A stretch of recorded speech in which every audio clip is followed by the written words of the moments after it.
Приветствую! Предлагаю пройтись со мной по моему любимейшему месту в Москве, Александровскому саду. Здесь вы можете увидеть могилу неизвестному солдату, памятник основателю и танцующего меня. Для начала давайте определимся с маршрутами. Итак, способ первый, самый короткий. От метро «Библиотека имени Ленина» пересекаем дорогу и попадаем в Александровский сад. Маршрут номер 2 начинается от метро Кропоткинская, у выхода из которого находится храм Христа Спасителя. От него мы плавно двигаемся по улице Волхонка. Проходим музей изобразительных искусств имени Пушкина, знаменитый дом Пашкова, величественного Владимира Крестителя Руси и попадаем в нужное нам место. И третий, наиболее интересный для меня способ. От метро Кузнецкий мост с улицы Рождественка сворачиваем на одноименную улицу Кузнецкий мост. Пересекаем улицу Негринная, повернув на улицу Петровка. Идем мимо Большого театра, любуясь его великолепием. Пересекаем театральный проезд, встречаем по пути памятник Карлу Марксу. Движемся вдоль Государственного исторического музея. Доходим до легенды маршала Жукова на коне, который как бы оберегает сердце нашей столицы, Красную площадь. Итак, мы на месте. История Александровского сада уходит корнями в начало XIX века. Тогда у власти был император Александр I, и именно он распорядился сделать территорию частью Кремля. Это был подарок горожанам в честь победы над врагом. Изначально территория была названа Кремлевским садом, но после получила название в честь своего основателя. Входные ворота Александровского сада – работа архитектора Константина Тона, который также является автором Большого Кремлевского дворца и храма Христа Спасителя. Раньше здесь протекала река Неглинная. Она была настолько чистая, что здесь даже ловили рыбу. Это было во времена Ивана Грозного. Река отделяла крепость от остальной части города. Царь очень любил природу, красоту, и поэтому он распорядился разбить на берегу реки небольшой сад, который назвали Аптекарским. Догадайтесь почему? В том саду росли лекарственные растения и плодовые деревья. Здесь он просуществовал до 1706 года. Далее его перенесли.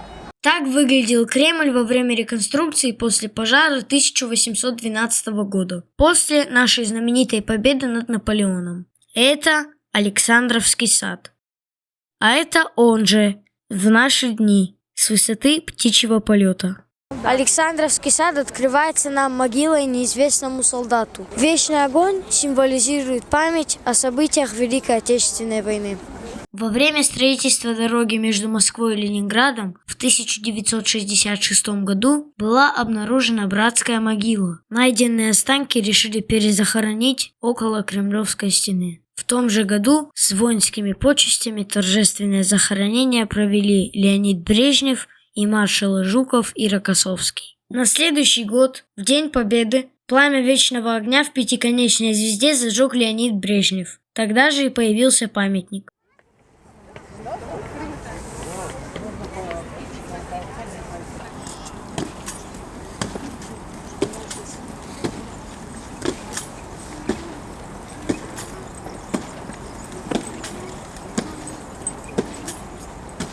Рядом находится галерея городов-героев и городов воинской славы. И, кстати, именно здесь протекала река Неглинная, которую ближе к XVIII веку жители настолько засорили, что ее пришлось заключить в подземные коллекторы. И фактически сейчас мы идем по реке, но уже в более современных трубах. Приятно видеть в числе городов воинской славы свой родной город.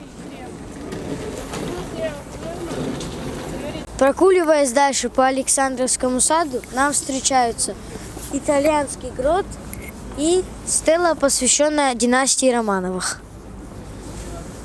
Итальянский грот, больше известный как Грот Руины, достоин отдельного большого сюжета. Скажу лишь, что это сооружение – искусственная пещера, созданная из обломков разрушенных домов после пожара 1812 года. 15-метровый обелиск хранит на себе имена правителей династии Романовых. Он имеет богатую историю и также, как и все здесь, заслуживает отдельного большого выпуска. Скульптура императору Всероссийскому Александру I была установлена 20 ноября 2014 года, и это был первый памятник Александру I в Москве. На барельефе изображены Бородинская битва и некоторые эпизоды сражений Отечественной войны 1812 года. Александровский сад, безусловно, является местом притяжения гостей столицы и местных жителей. Здесь в любое время года можно приятно провести время, прогуляться. Этот сад полон достопримечательностей. Каждый уголок здесь буквально пропитан историей.